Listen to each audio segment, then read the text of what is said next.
All right, guys, again, running out here last minute to make a video, but on my social media, whether it be like Instagram or TikTok or Facebook or anywhere, if I post a video showing the interior of my car, someone always asks about the handbrake and the shifter. So I'm just gonna make a quick video showing you those, those two things and explaining how I did it and the parts and stuff like that.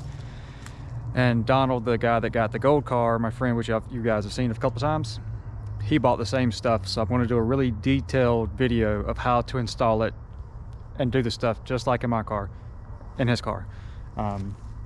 That's going to be a little while. Whenever he gets ready to do it, that's when we're going to do it. But I'm just going to dive into it, show you guys the setup, and explain it to you. Now, when I first done this, I done kind of the reverse style, or the divorced handbrake setup. I know a lot of guys don't like that. Basically, you block off the rear brake lines from the front of the car, at your ABS block to the back of the car, and then your pedal, your foot brake works the front brakes, and then your handbrake works the rear brakes. It's a little sketchy on the track. I don't think it'd be an issue, but on the street it can be a little sketchy because your rear brakes do count for, like, I think it's like 20% of your braking, which 20% don't sound like a lot, but when you're going down the road and you need to stop, it's a lot. But here's the setup. The handbrake is just the Part Shop Max one. They've been making it forever. This was really common back in the day when Z's first started, being drifted a lot. There's a lot of YouTubers that have videos up there, myself included. I'm going to make a really good one later, but like I said, just for now, I'm just going to show you what it looks like. But I think this is like their cheapest handbrake that you can buy. It doesn't have the fancy handle or anything. I put this on here. So it's really affordable. I think it's like 100 and maybe it's like 200 something bucks. I'm not sure, guys. In the next video though, I will get that. And as far as like my shifter goes, it's a factory Z shifter. Like, I haven't put a shifter on it. And the handle itself, a lot of people think it's like an aftermarket one, but it's not. This is just a piece of tubing. And I honestly think this is like an old 350Z rear sway bar that I cut up. But I just found a nut that would like thread onto the shifter, the correct thread and everything. And I ground the points off of it so it fit down inside the tube. And I just hammered it down in there, but you can kind of see the points are still there. So I just basically ground it down until it was a tight fit and hammered it down in there to give me some threads. And like I said, this is just a piece of tube. And on this end, I had like some old lead weight from like fishing and stuff like that. I just kind of hammered down in there to give it a little more weight at the end, which makes it feel really nice in your hand when you're driving. And then I just went to my local bike shop and got these grips. I don't even know the brand or what they come from. They were just on clearance, and I thought, oh, they look dope. So just so it matches, I think it kind of gives it a little something extra. But it gets on there pretty tight. If you hammer that nut in there correctly. And as far as the line that goes under the car, the first time I used the Part Shop Max line kit they give you, and I think it's pretty good, but I ran it under the car that time, and I don't really like running them under the car because it's I don't know, it gets kind of tight there around the drive shaft and differential. So what I did this time was I used the hard line from the Part Shop Max kit, which you can also just get a hard line out of a junkyard off a 350Z, like the one that runs across the rain valley or whatever you want to call it, the little firewall back there, from the master cylinder or from the ABS block to the little block in the in your wheel arch on the passenger side.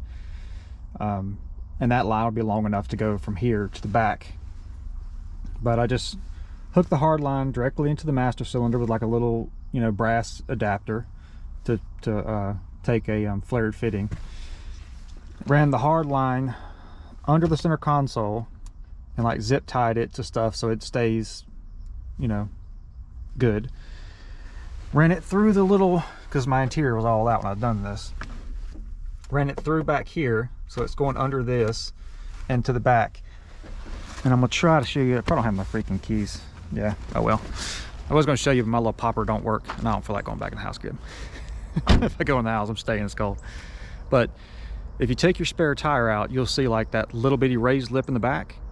I just drilled a hole right there in the center, and I think there's another piece that you have to drill through, so I could get the hard line to come through there so it stays under the rear carpet.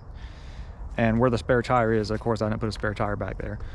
And I just probably went maybe like 2 inches away from that first little lip, and then put my little T-fitting, which the T-fitting is kind of under the car.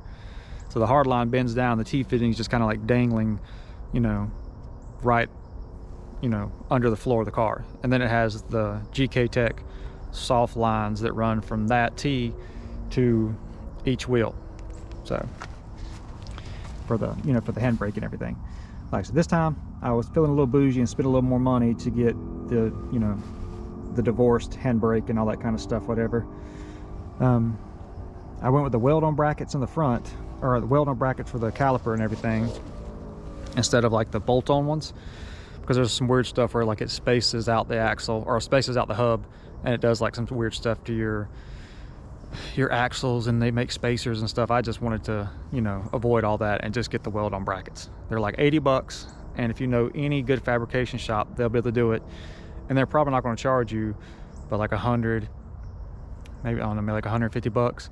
So you're still coming out about the same cost of just the bolt-on ones, and you have to take the car apart either way. So it don't really matter. Now for that handbrake setup, you do have to weld that handbrake body to the car. So like I said, I'll show you that in the video when we do Donald's car. But that, I know that's for a lot of people, that's a bit, it's kind of like I get it if you don't have a welder and stuff like that. But good thing, I think that's why a lot of companies are making the bolt-on style ones. But I just don't like them. But when you look in the car, like, you know it's not factory. You see like this big thing, you know, the master cylinder like bolted on the side of the car right there. And like, I'm a taller dude, bigger guy, and like my knee sits right into those things.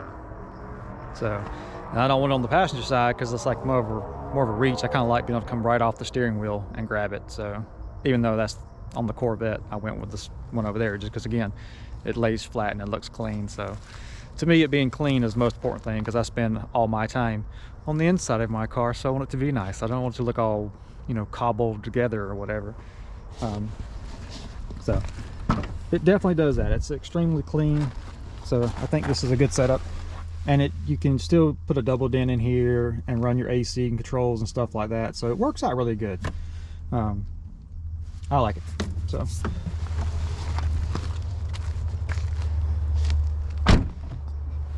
but yeah, if I can survive through winter and springtime, I'm gonna get out here and get some stuff knocked out. So yeah, that's pretty much it. I just want to make that video because every time I post something on Instagram or something, like, there's someone that comments. So at least now this, I can just, like, you know, drop a link to them and just let them come check the video out. But for now, that's it, guys. Like always, I appreciate you watching, and we'll see you on the next one.